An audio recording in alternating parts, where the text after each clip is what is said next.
Մաթեմատիկայի անվճար խմբակը Կապանում գործում է 2020 թվականից։ Այսօր այն իրողություն է նաև Գորիս և Սիսիան համայնքներում։ Մարզի շուրջ 300 աշակերտ դպրոցից դուրս մաթեմատիկայից օլիմպիական գիտելիքներ է ստանում։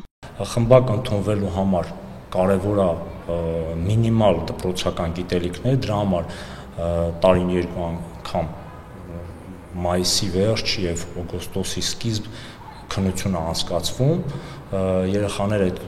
շեմ գոյություն ունի, մինիմալ շեմ գոյություն ունի, այդ շեմը պետք է հաղթարեն, չեն կարող մենք բոլորին ընդունենք, որովհետև ամեն դեպքում խնդիրները իրենց բնույթով եւ տեսակով տարբերվում են դպրոցականից, ու եթե մինիմալ գիտելիքները չունեն, մենք ոնց որ հնարավոր չի բերել այդ բացը լրացնել։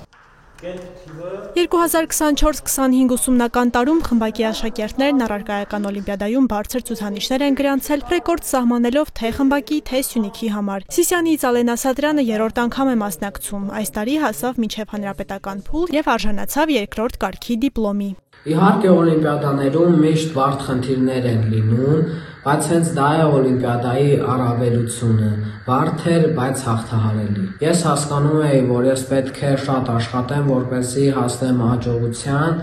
Ալենի խոսքով իր հաջողության մեջ մեծ ներդրում է ունեցել մաթեմատիկայի խմբակը։ Եթե առաջ սիրում էր առարկան, ապա հիմա ավելի շատ։ Մաթեմատիկայի հանդեպ սերը ինձ մոտ ձևավորվել է դեռ փոքր տարիքից։ Հաճախ ծնողները ժպիտով են հիշում, թե ես ինչպես եմ պատերին թվեր գրում եւ անում անհասկանալի հաշվարկներ։ Նաեւ ես հիշում եմ, թե ինչպես եմ տատիկիս հետ նայում աստղազարդ երկնքին եւ փորձում թվերի եւ աստղերի միջև գտնել օրինաչափություն։ Կապանցի Երիկը 2 տարի է ինչ հաճախում է խմբակ, հանրապետական փուլից այս տարի գովասնագրով է վերադարձել։ Այստեղ խնդիրները ավելի դժվար են, քան դպրոցի խնդիրները,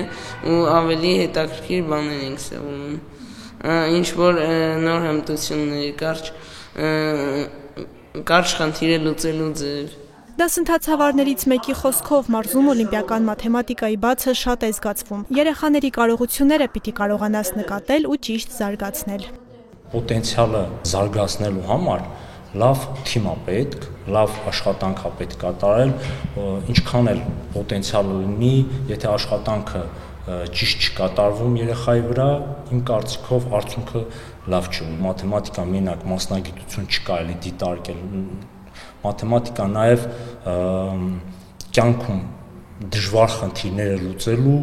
ճիշտ որոշումներ կայացնելու մեթոդ կարելի է դիտարկել։ Խմբակը հովանավորվում է տարբեր հիմնադրամների, դրամահավաքների միջոցով։ Թիմը ցանկանում է ընդլայնել գործունեության աշխարհագրությունը, ընդգրկելով նաև Մեղրի համայնքը։ Երիտասարդ մաթեմատիկների թիմը փնտրում է հովանավորներ Հայաստանի հարավային մայրաքաղաքի աշակերտների համար մաթեմատիկայի աշխարհը բացահայտելու գործում։